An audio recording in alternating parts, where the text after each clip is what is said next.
Assalamualaikum warahmatullahi wabarakatuh. Dr. Hanif Al-Qadri kembali dalam ruang virtual mata kuliah Public Relation atau Manajemen Humas. Satu pertanyaan barangkali untuk pertemuan kita kali ini adalah, Anda percaya tidak bahwa setiap perilaku, setiap gerakan, setiap kegiatan yang kita lakukan bahwa akan ada orang yang melihat, akan dinilai, dan itu akan menjadi sebuah persepsi orang lain tentang kita. Jadi salah melangkah, salah melakukan sesuatu, itu menjadi sebuah penilaian yang kadang-kadang seumur hidup tidak akan pernah berubah. Ingat, sekali orang menilai negatif, maka selamanya itu menjadi cap buat kita. Meski kadang-kadang itu adalah sebuah kekeliruan atau kesalahan yang hanya sekali kita lakukan. Betapa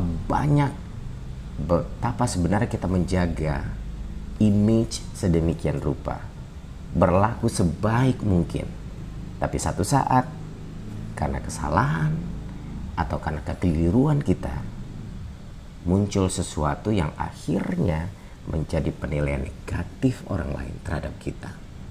Nah, itu yang akan kita bincangkan hari ini terkait dengan citra. Tapi ini kaitannya dengan citra lembaga. Manifestasinya kan sama. Ketika Anda bisa melihat citra dalam konteks personal yang Anda bawakan ke diri Anda, atau kita bawakan ke diri kita, maka layak sebenarnya itulah yang berlaku pada sebuah lembaga, pada sebuah organisasi atau perusahaan sebesar apapun. Kalau kita coba lihat Kamus Besar Bahasa Indonesia, malah saya coba buka Collins English Dictionary yang dikeluarkan atau yang diciptakan oleh Sandra Oliver di tahun 2006. Istilah citra katanya adalah gambaran tentang apa? Tentang sikap mental, tentang ide yang dihasilkan oleh seseorang atau organisasi atau kepribadian. Dia menggarisbawahi pada akhirnya yang namanya citra itu menjadi sebuah kepribadian atau personality yang ditunjukkan kepada siapa? Kepada masyarakat sekitarnya, kepada publiknya. Kalau lembaga atau organisasi berarti ya kepada publiknya Anda, apakah itu publik internal atau eksternal.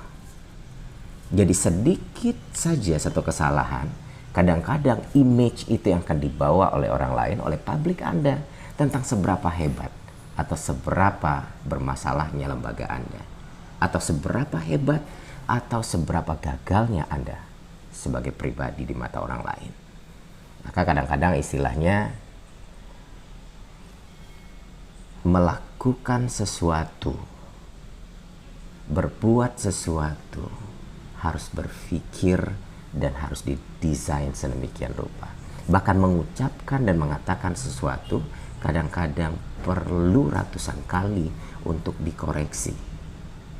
Supaya apa? Tidak salah mengucapkan, tidak salah langkah, tidak salah berbuat. Karena kesalahan itu dalam tanda kutip dianggap oleh publik kita, oleh orang-orang di sekitar kita sebagai sebuah gambaran tentang diri kita.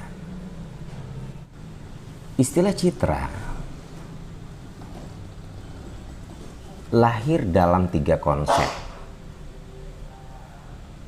penilaian, anggapan atau pendapat, dan juga gambaran tentang sesuatu. Kadang-kadang kita tidak bisa menyalahkan orang lain. Kita tidak bisa menyalahkan publik kita. Kenapa menilainya seperti itu?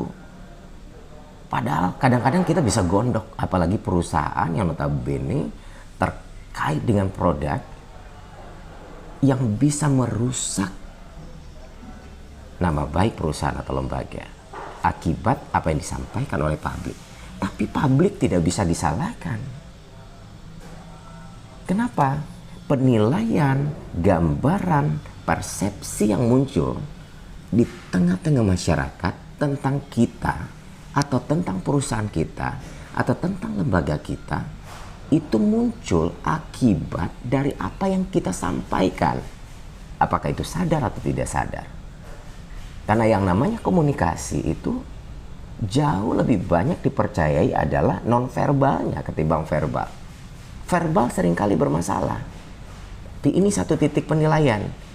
Tanpa mengatakan sesuatu, apa yang kita lakukan, gerak-gerik yang kita perbuat, juga indikasi komunikasi yang ditangkap orang lain.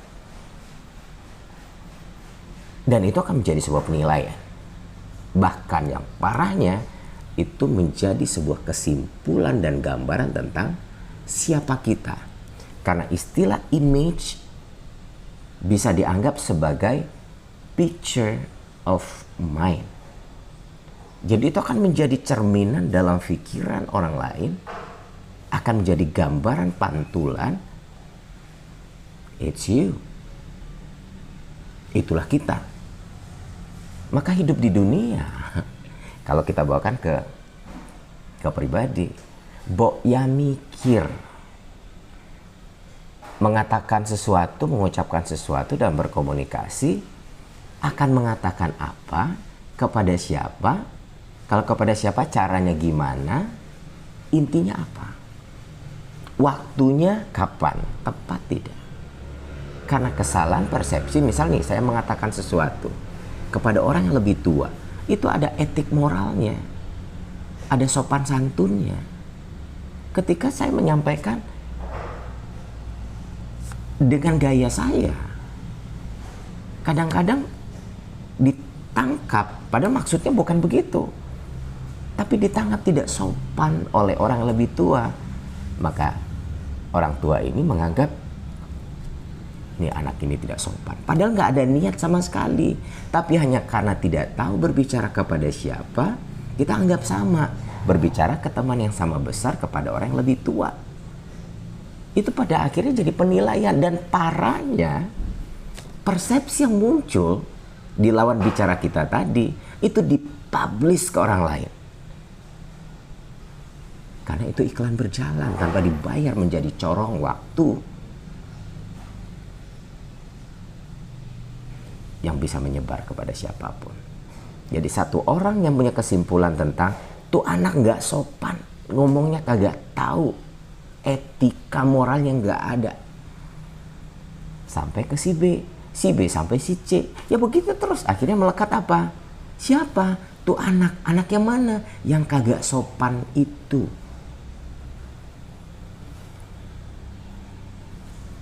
Sekali kita dianggap hitam, kadang-kadang untuk memutihkannya menjadi sangat sulit.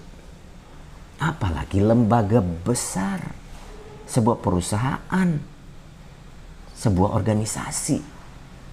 Maka public relation, maka PR punya tugas yang sangat berat untuk menciptakan, memperjuangkan, memperbaiki, dan mempertahankan citra perusahaan atau lembaganya. Jadi bisa kita simpulkan, citra itu apa? Citra artinya penilaian, citra artinya gambaran, dan citra artinya sebuah anggapan atau pendapat atau pandangan yang sudah disimpulkan akibat stimulus yang kita berikan. Siapa yang menilai, siapa yang beranggapan, dan siapa yang menggambarkan itu? Publiknya kita. Kalau sebagai pribadi, ya orang-orang di sekitar kita. Siapapun yang bisa melihat dan merasakan langsung tentang kita, maka mereka punya hak untuk menilai. Nggak bisa kita bantah. Kalau perusahaan atau lembaga, itu akan jauh lebih luas. Artinya adalah yang menilai, yang punya anggapan, yang membentuk gambaran yang kita sebut picture of mind tadi, pada akhirnya adalah ke publik kita, publik internal dan publik eksternal. Sebuah lembaga pendidikan misalnya, tempat Anda saat ini berkuliah, persepsi apa yang muncul di Anda, gambaran apa yang Anda dapatkan, dan pendapat atau anggapan seperti apa tentang lembaga Anda. Itu Anda peroleh melalui stimulus yang muncul. Misal, Anda anggap bahwa satu titik yang Anda nilai, dosennya pemalas, misal gitu. Padahal yang melakukan yang malas ini cuma 1-2 dosen. Nggak semua dosen. Dosen di lembaga itu bisa aja 1.400 atau 2.000 orang. Tetapi akibat Anda kuliah di satu kelas, di kelas kedua, kelas ketiga, di 3 tempat, dan dosennya sama. Dari 16 pertemuan, barangkali lebih banyak yang tidak masuk. Kemudian Anda simpulkan, lembaga ini dosennya pemalas. Ini ada dua kondisi. Akibat stimulus yang dimunculkan oleh dosen tadi, Anda akhirnya punya penilaian, punya persepsi, punya pandangan, punya gambaran. Meskipun gambaran itu muncul hanya satu bagian, tapi menjadi akibat bagi lembaga secara keseluruhan. Meskipun itu salah, tapi sebagai publik, lembaga nggak bisa menyalahkan Anda.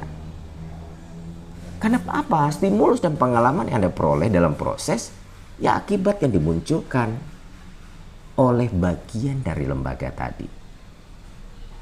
Harusnya apa? Ini menjadi tanggung jawab moral lembaga atau universitas untuk menuntaskan, mengkreat bagaimana penilaian negatif itu bisa hilang. Berarti kalau dosen persoalannya, maka dosennya yang ditarik untuk didesain sedemikian rupa, dibikin SOP-nya, dibuat standar bagaimana image itu, bagaimana penilaian dan gambaran tersebut bisa kita hapuskan. Bagaimana lembaga membuat dosen-dosennya akhirnya taat azas. Sehingga apa? Mahasiswa sebagai publik internal tidak menilai. Kalau dosennya aja dinilai, it's okay. Tapi yang sayangnya, satu titik penilaian yang kecil, publik secara universal menganggap lembaganya yang begitu. Tapi jangan ditarik negatifnya. Buat lembaga jangan. Ini bisa di-create sebagai masukan yang membangun. Sebuah catatan dari hasil penelitian. Jadi kinerja dari PR-nya organisasi adalah berbagai kondisi, berbagai report dan penilaian publik itu menjadi data utama untuk ditarik ke lembaga, bagaimana memperbaiki mutu dan kualitas itu bisa dilemparkan kembali. Bahwa ternyata lembaga tidak seburuk itu. Itu yang kita melalui proses perbaikan demi perbaikan, citra itu sebenarnya bisa dibenahi dan diperbaiki meskipun butuh waktu yang jauh lebih panjang daripada membangunnya. Untuk memahami citra dalam konsep organisasi yang lebih besar, saya ajak Anda untuk berpikiran atau mencoba merealisasikannya dalam konteks personal. Misal tentang diri kita nih. Saya contohnya. Ketika saya ingin dianggap sebagai mahasiswa yang cerdas, pada saat saya jadi mahasiswa, banyak yang harus saya lakukan. Banyak yang harus saya rencanakan, yang saya desain. Dan kemudian bagaimana hasil desain itu saya komunikasikan dengan publiknya saya. Nah, sebagai diri, saya tahu persis ya, di dalam lembaga, ketika saya ingin dijadikan atau dianggap sebagai mahasiswa yang pintar dalam berprestasi, sehingga nilai A itu menjadi gampang buat saya adalah publik saya berarti yang pertama adalah dosen. Karena mereka menjadi corong utama buat saya mendapatkan nilai A tadi. Yang kedua adalah teman-teman saya. Yang ketiga siapapun yang ada di lingkungan, lembaga, perguruan tinggi. Ya pegawai, ya dekan, ketua jurusan, semua yang terlibat. Bahkan sampai ke yang tertinggi, berarti rektor. Berarti apa yang saya lakukan? Semua didesain. Tugasnya harus benar. Cara berkomunikasi harus baik. Ke teman-teman harus oke. Ketika di kelas tunjukkan kepiawaian kita. Sopan santun dijaga. Tepat waktu mengumpulkan tugas, tepat waktu untuk hadir. berkomunikasi secara baik. Apa yang diminta oleh dosen dalam kaitan dengan akademik, penuhin. Kalau tugasnya 3, kapan perlu kita kasih 4. Kalau kualitasnya 7, kita kasih 9. Dalam kondisi super luar biasa yang kita sudah persiapkan, kadang-kadang tetap saja ada tergelincirnya. Saat-saat dimana akhirnya orang tetap saja menilai bagian negatif. Terbayang, apabila kita tidak mendesain, tidak menjaga sedemikian rupa, begitu mudah penilaian itu muncul. Kalau di kelas, kalau dosennya lebih suka mahasiswa yang memberikan interpretasi terhadap topik-topik yang diberikan, maka sampaikan pendapat Anda. Ketika Anda memperhatikan perkuliahan, kemudian berikan pandangan Anda. Itu untuk memberikan interpretasi kepada dosen bahwa ini anak paham, anak ini mengerti, anak ini mendengarkan. Apalagi kata-kata yang muncul mengindikasikan pemahaman kita terhadap topik tersebut, sehingga si dosen menyimpulkan, ini anak ini perhatian, anak ini pasti belajar dan dia punya persiapan. Sehingga apa? Mendapatkan nilai A bukan satu hal yang mustahil. Kadang-kadang untuk menguji ujian tertulis itu bisa termaafkan akibat proses yang panjang yang dinilai oleh dosen, ini anak ini pintar, anak ini serius. Jadi kalau dinilai dalam ujian tertulisnya jatuh, ini pasti ada sesuatu. Pertimbangan dosen jadi lebih banyak, lebih besar dalam rangka membangun citra tadi, dan Anda berhasil. Tapi kalau semuanya sebalik dari apa yang diinginkan, gimana akan menuntut nilai A? Dosen udah langsung memberikan citra negatif buat kita. Di dalam kelas diam, datang telat terus. Ketika berkomunikasi, miss. Disuruh 4, dikerjakan 2, kadang-kadang nggak dikerjakan. Dituntut memberikan pendapat, lebih banyak diam, bahkan tidur. Sering tidak hadir. Gimana dosen akan memperjuangkan Anda untuk mendapatkan nilai A tadi? Nggak bisa hanya sekedar harapan. Sedangkan kita sudah perjuangkan, kadang-kadang belum tentu sebaik citra yang kita inginkan. Citra itu muncul akibat stimulus yang kita berikan. Jadi jangan salahkan orang lain ketika menilai apa, siapa, dan bagaimana Anda.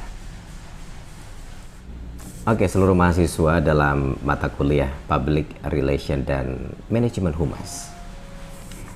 Kita lanjut untuk mengenali lebih jauh sebenarnya apa saja yang membentuk atau komponen-komponen dari citra yang kita maksud tadi, image. Kalau untuk lembaga, untuk personal, sama sebenarnya. Tapi apa saja komponennya? Yang jelas yang mesti diingat, terbentuknya citra. Komponen pertama itu adalah realitas. Realitas artinya adalah empirik, sesuatu yang nyata, data yang sebenarnya. Jadi tidak dibuat-buat. Ingat, sesuatu yang dibuat-buat tinggal menunggu masa atau waktunya. Ketika ketahuan buruknya justru menjadi citra yang menghempaskan Anda. Jadi kalau selama ini Anda dianggap sebagai orang yang jujur, tapi itu hanya sekedar image, bukan realitas, tunggu saja tanggal mainnya. Kebenaran itu akan terbongkar. Sehingga ketika sekali orang tahu, seumur hidup orang gak akan pernah percaya kepada Anda. Apalagi kepada lembaga.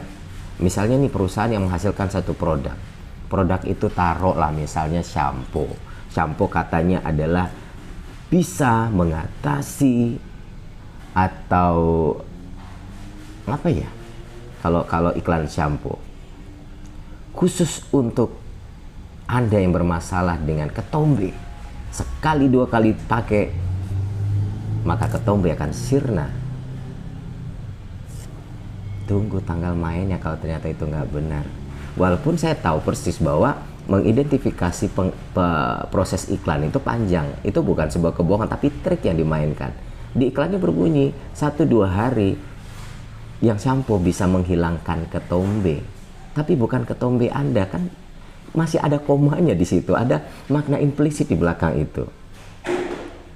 Bukan ketombenya Anda, bisa aja ketombe yang lain.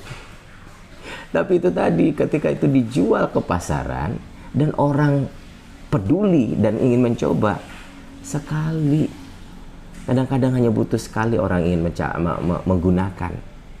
Setelah orang tahu kebenarannya bahwa itu sebuah kebohongan, bahwa produk Anda tidak memiliki kualitas terbaik yang Anda jual, Anda promosikan atau Anda publish di iklan-iklan tersebut, selamanya orang nggak akan mau pakai lagi.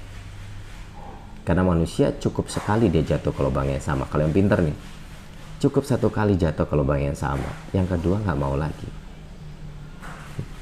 Jadi makna yang pertama dari komponen citra itu, usahakan bahwa segala sesuatu yang kita munculkan itu, apakah itu lembaga yang menghasilkan produk atau lembaga yang menghasilkan jasa seperti perguruan tinggi menghasilkan manusia, kalau ingin mengindikasikan bahwa lulusan kita adalah manusia-manusia yang punya kualitas atau qualified secara mental, personal, secara akademik, dan kemampuan berinteraksi, ya buktikan.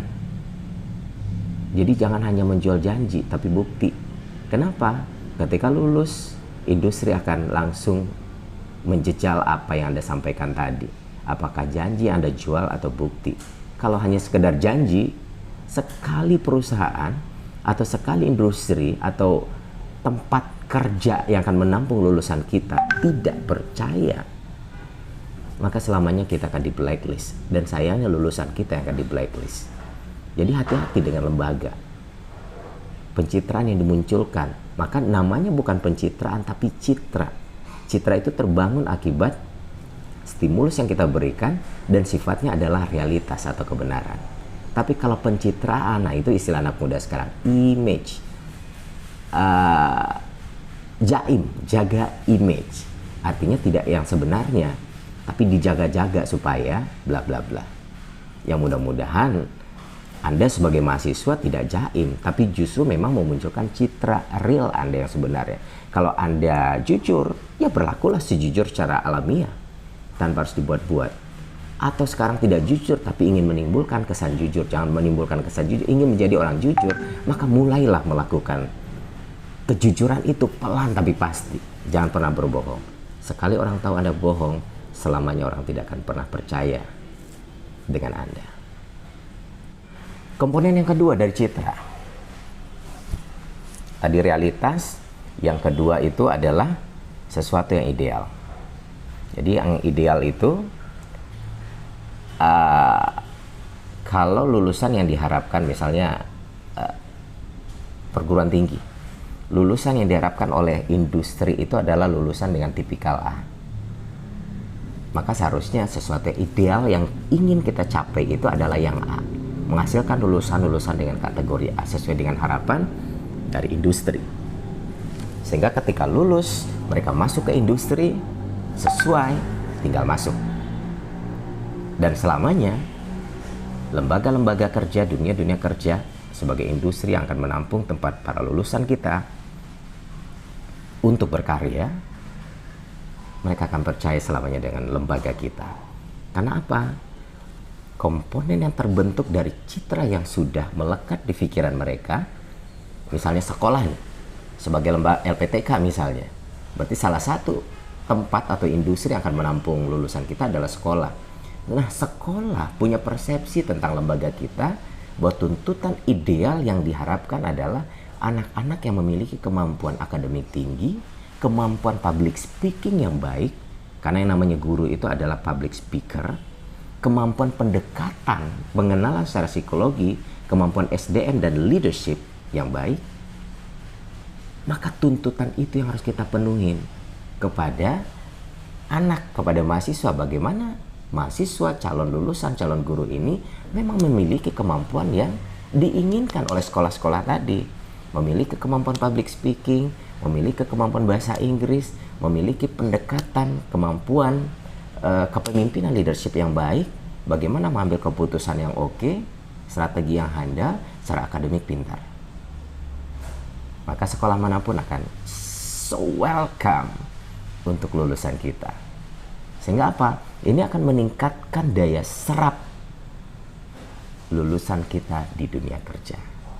Jadi jangan pernah sekali-kali membuat atau mengumbar janji tanpa bukti. Persiapkan lulusan kita sesuai dengan harapan dan keinginan dari industri yang akan menampung mereka di tempat kerja. Jadi komponen tadi terpenuhin realitas dan sesuatu yang ideal. Dan yang ketiga komponennya adalah harapan atau keinginan. Ini banyak ini. Harapan dan keinginan siapa? Kalau kita bercermin atau berkaca di lembaga LPTK atau lembaga pendidikan atau perguruan tinggi pada umumnya, berarti harapan banyak orang. Harapan orang tua, harapan si mahasiswa, harapan lembaga pada umumnya. Sehingga ketika mereka terserap tinggi di dunia kerja, itu citra baik buat perusahaan, buat perguruan tinggi. Gila, memang berkualitas ini lembaga, nih perguruan tinggi A. Kenapa? Lulusannya hampir 90% diterima dengan jaminan oleh industri. Harapan orang tua, berapapun banyak anaknya, bahkan tetangga, ponakan, segala macam, instruksinya adalah tanpa kita minta iklan berjalan dengan sendirinya. Kuliahkan di sana. Kenapa? Buktinya anak saya. Karena hampir semua lulusan yang kuliah di situ diterima dengan sangat baik di dunia kerja. Keterserapannya sangat tinggi. Nah, kalau secara personal, secara pribadi, apa yang bisa dilakukan dari konteks kalau citra sudah terbangun baik, maka siapapun dosen Anda, dia harus dapat nilai A. Karena saya percaya stimulus yang diberikan anaknya memang cerdas, anaknya pintar, etika moralnya baik, kemampuan berbahasanya oke, secara akademik luar biasa, dan serius untuk belajar. Ketika ada satu saat gagal, kasihan, ini pasti ada sesuatu, mungkin lagi sakit. Justru dosen yang mempertimbangkan bagaimana tetap mempertahankan, memberikan nilai terbaik untuk Anda. Nah, membentuk citra ini yang sulit. Ketika citra sudah melekat, juga susah untuk merubahnya. Sekali orang menilai baik, seumur hidup Anda akan dipandang baik. Sekali Anda dianggap gagal, selamanya Anda dianggap sebagai orang yang gagal. Bagaimana dengan aspek-aspek pembentukan citra? Saya ajak Anda untuk melihat empat aspek dari banyaknya aspek yang lain. Aspek pertama persepsi. Persepsi dari tadi kita sudah bahas, itu hasil pengamatan. Hasil pengamatan, kalau persepsi pandangan. Nah, persepsi itu muncul atau pandangan itu muncul akibat pengamatan terhadap unsur lingkungan. Unsur lingkungan yang dikaitkan dengan satu proses pemaknaan, di mana artinya individu memberikan makna terhadap seseorang, terhadap individu yang lain atau terhadap lembaga atau perusahaan, itu akibat rangsangan berdasarkan pengalaman mengenai stimulus yang muncul. Stimulus itu diakibatkan oleh siapa? Oleh kita, oleh perusahaan atau lembaga. Nah, maka muncul persepsi. Jadi itu aspek pertama yang membentuk terjadinya citra atau penilaian publik terhadap lembaga atau terhadap kita. Yang kedua adalah wawasan atau pengetahuan atau kognisi. Nah, itu suatu hal kaitannya yang berhubungan dengan daya nalar seseorang, daya nalar publik, daya nalar masyarakat, serta pemikiran dari orang tersebut, dari orang yang memberikan persepsi itu, dari tidak tahu menjadi tahu, dari tidak jelas menjadi jelas. Akibat dari gambaran ini, maka kadang-kadang seseorang atau sekelompok masyarakat memiliki kepercayaan atau pengetahuan terhadap objek yang kita sampaikan. Artinya wawasan atau pengetahuan dari masyarakat atau publik sangat menentukan tingkat persepsi, baik buruknya persepsi mereka terhadap kita. Jadi kadang-kadang walaupun jadi masukan, harus berbesar hati juga untuk bisa melihat satu titik. Tidak semuanya harus dibenahin atau dirubah, karena kita harus mempersepsikan itu sesuai dengan siapa klien yang menilai itu. Kadang-kadang ini benar belum, atau jangan-jangan muncul itu disebabkan karena tingkat kognisi mereka yang tidak sama. Nah, aspek yang ketiga, motivasi. Artinya citra juga terbentuk akibat motivasi setiap orang. Nah, motivasi setiap orang menilai atau mempersepsikan sesuatu juga tergantung motivasi yang muncul dari mereka.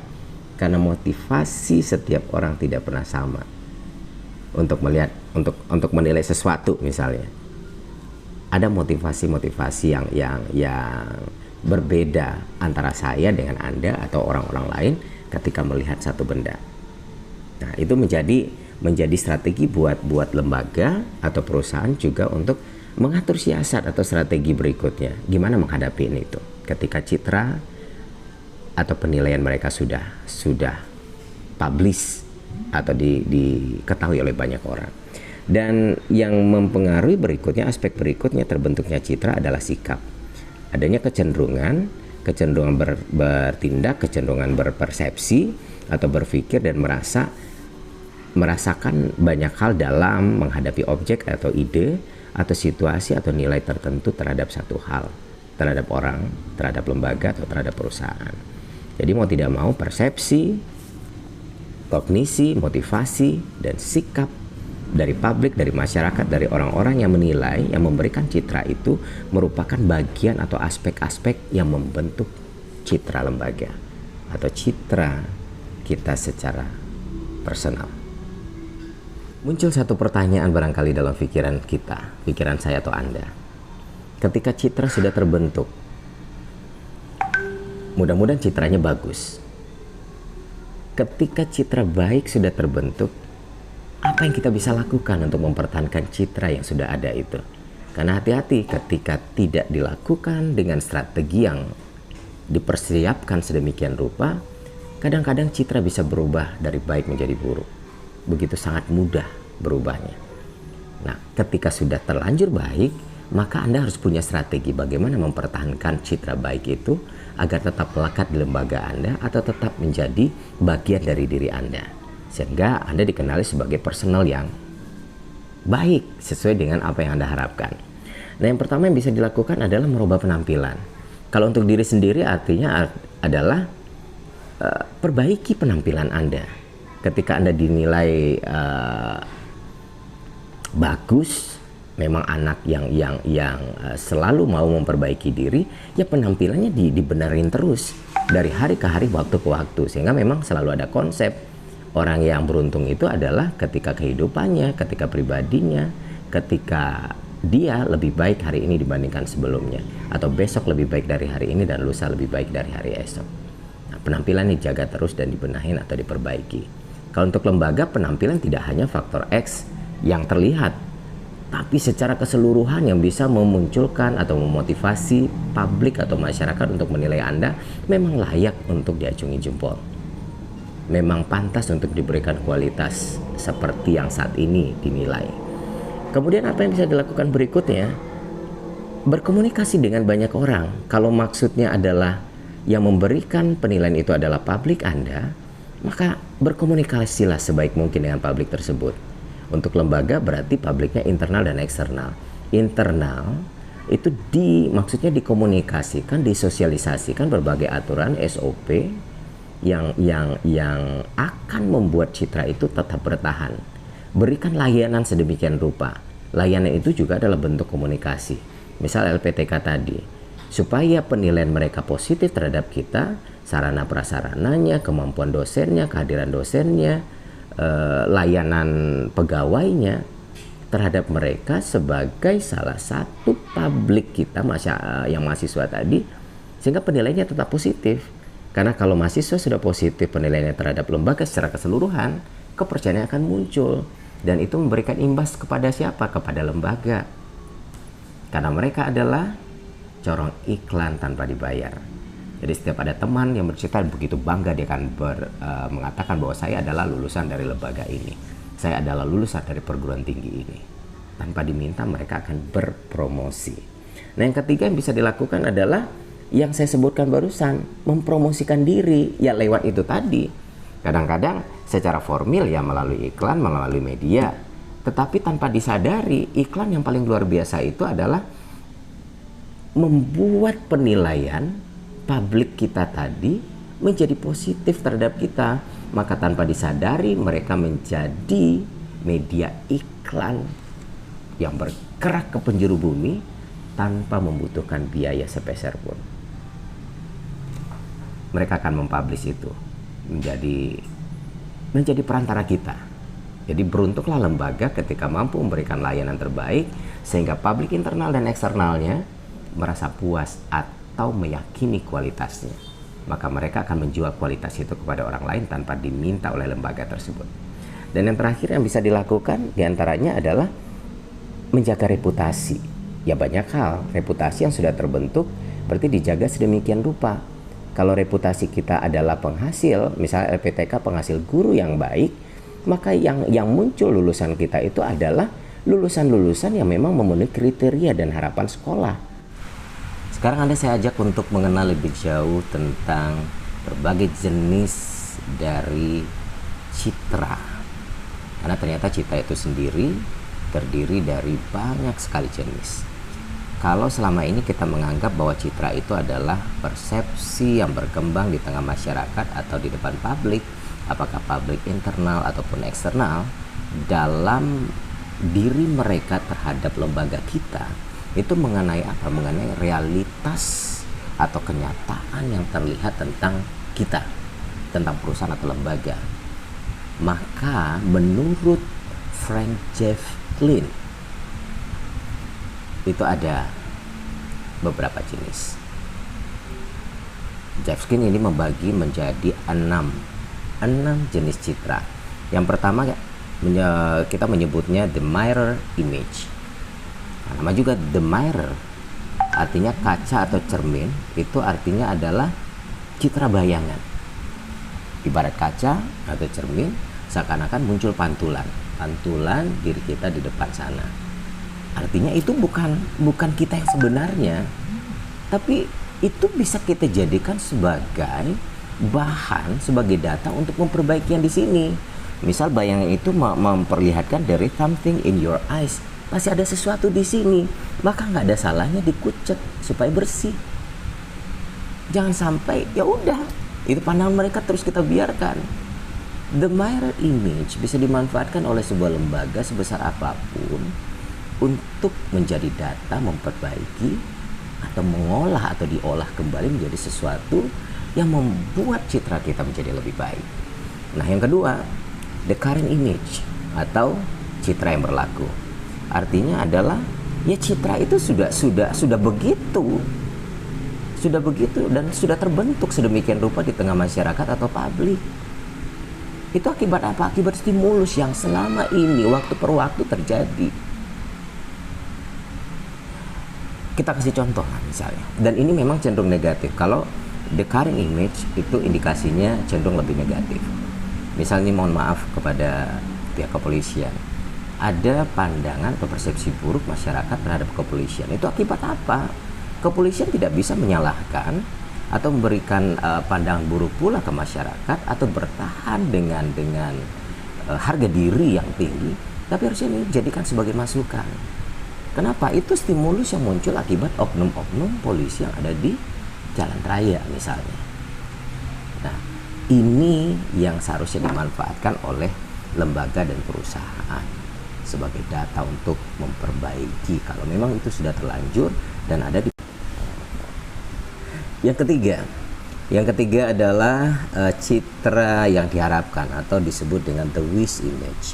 Namanya juga harapan atau the wish, berarti citra yang diharapkan itu ada di step yang lebih tinggi. Sementara citra kita sekarang ada di sini. Ada sesuatu yang ingin kita capai. Ini menjadi step bagaimana untuk sampai ke sana. Jadi ada positifnya. Misal yang sudah menerapkan ini adalah contoh salah satu yang ada di Swiss. Satu restoran yang bernama Patrizietta Resto. Harapannya adalah membuat masyarakat untuk tidak berlaku atau bersikap mubazir atau membuang-buang makanan. Maka sistem atau pola itu diterapkan, wish-nya diterapkan dalam sistem penjualan makanan di resto tersebut. Misalnya untuk Anda yang tidak menghabiskan sisa makanannya sampai kelar, Anda dikenakan 20% dari total harga secara keseluruhan. Ini plus minus sebenarnya. Di antara risikonya adalah bahwa memang kalau untuk makanan tidak semua lidah yang datang ke sana cocok dengan makanan yang kita sajikan, meski buat kita itu adalah makanan super quality, super tinggi, tapi belum tentu cocok untuk semua lidah. Jadi kadang-kadang ya mustahil atau tidak penolakan dari masyarakat untuk konteks wish ini itu bisa diterima oleh akal sehat. Tapi itu tadi sebisanya untuk memanfaatkan ini untuk sampai ke step bagaimana citra itu sesuai dengan yang lebih tinggi untuk kita capai, sesuai dengan harapan kita. Yang keempat, dan ini yang selalu menjadi pembahasan utama sebenarnya, kita menyebutnya corporate image. Nah, corporate image ini adalah citra dari sebuah lembaga atau satu organisasi secara keseluruhan, bukan bagian per bagian. Tapi justru karena bagian sekecil apapun, kalau tidak dianggap penting, kadang-kadang yang bagian ini justru menjatuhkan image perusahaan atau lembaga secara keseluruhan. Apakah itu bentuknya produk, layanan, jasa, dan sebagainya macam. Karena dari titik A sampai Z semua harus diperhatikan, karena bagian per bagian itu mengindikasikan citra lembaga secara keseluruhan. Jangan sampai satu titik yang kita anggap tidak terlalu penting, tapi kita abaikan. Orang menilai lembaga kita dengan citra, dalam tanda kutip ya seperti itu. Nah, itu yang disebut dengan corporate image. Artinya adalah image perusahaan yang terbentuk dari banyak hal, seperti sejarah, mulai dari sejarah, kinerja perusahaan, stabilitas keuangan, kualitas produk, kualitas manusianya, kualitas layanan, semuanya, sarana dan prasarananya juga. Dan yang kelima, citra majemuk. Dan yang terakhir adalah citra yang baik dan buruk atau disebut dengan good and bad image. Ini bisa Anda baca lebih jauh tentang dua hal ini. Mudah-mudahan dari berbagai sumber belajar yang lain Anda bisa mengenali jenis-jenis lain dari citra sebuah lembaga, perusahaan, ataupun citra Anda sebagai personal. Sampai kita di bagian terakhir, yaitu kira-kira ada tidak manfaat dari citra yang muncul itu terhadap lembaga atau terhadap diri kita lah. Kalau Anda secara personal ngerasain tidak? Ketika orang menilai Anda sebagai anak yang baik, anak yang pintar, teman yang jujur, teman yang bisa dipercaya, itu ada efek positifnya tidak buat Anda? Banget, sangat banyak. Makanya pembentukan citra itu diyakini sebagai sebuah konsep yang akan membuat kita diterima oleh kalangan mana saja. Kalau lembaga berarti diterima oleh industri, diterima oleh publik kita, luar dan dalam, internal dan eksternal, sehingga diakuin sebagai lembaga yang oke punya. Kalau lembaganya adalah menghasilkan produk, pasti produknya akan laku keras karena jaminan mutu, kualitas oke. Sekali orang membeli, maka selamanya dia akan percaya dengan produk yang kita produce di perusahaan kita. Nah, di antara manfaat lain, jika perusahaan atau lembaga itu memiliki citra positif. Yang pertama jelas bahwa manfaatnya adalah meningkatkan daya tarik perusahaan. Semakin kita diakui sebagai lembaga yang positif, lembaga yang qualified, misalnya LPTK tadi adalah perguruan tinggi ini adalah perguruan tinggi yang menghasilkan lulusan-lulusan calon guru yang sangat baik, itu jelas meningkatkan daya tarik bagi LPTK kita, bagi perguruan tinggi kita. Sehingga apa? Ketika sudah punya daya tarik, setiap orang ingin menguliakan anaknya, ponakannya, tetangganya, siapapun di tempat kita ketika dia ingin menjadi calon guru. Yang kedua artinya adalah manfaat yang bisa diperoleh adalah meningkatkan efektivitas strategi pemasaran. Karena ketika citra kita sudah baik, kadang-kadang sangat efektif. Tidak perlu lagi mengeluarkan tenaga ekstra, biaya yang tinggi ketika kepercayaan sudah muncul. Kita bisa berjalan dengan lebih santai, tapi tetap dijaga sedemikian rupa. Karena apa? Efektivitasnya sudah ada. Nah, kemudian menghemat biaya, pasti kita tidak butuh iklan banyak lagi karena publik sudah percaya, industri sudah percaya bahwa lulusan kita adalah lulusan dengan kualifikasi yang memang sesuai dengan harapan mereka. Ya udah, nggak perlu lagi menjual diri, menjual dalam bentuk leaflet, iklan bahwa lulusan kita seperti apa, karena publik sudah tahu.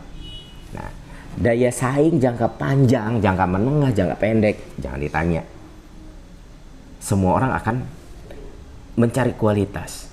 Ketika kualitas kita sudah nomor wahid dan diakui oleh masyarakat, diakui oleh publik, eksternal dan internal, semua mata pikiran tertuju ke tempat kita.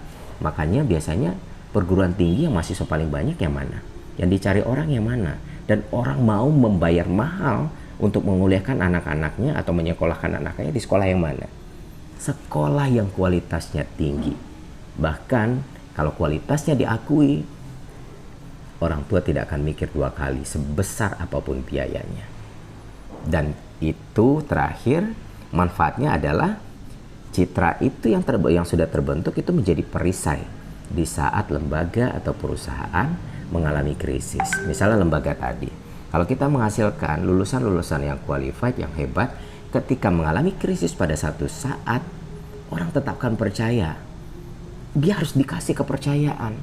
Karena apa? Selama ini jaminan mutu, kualitas yang dihasilkan oleh perguruan tinggi X ini yang ada di Sumatera Barat ini, itu adalah lulusan-lulusan terbaik memang sesuai harapan kita.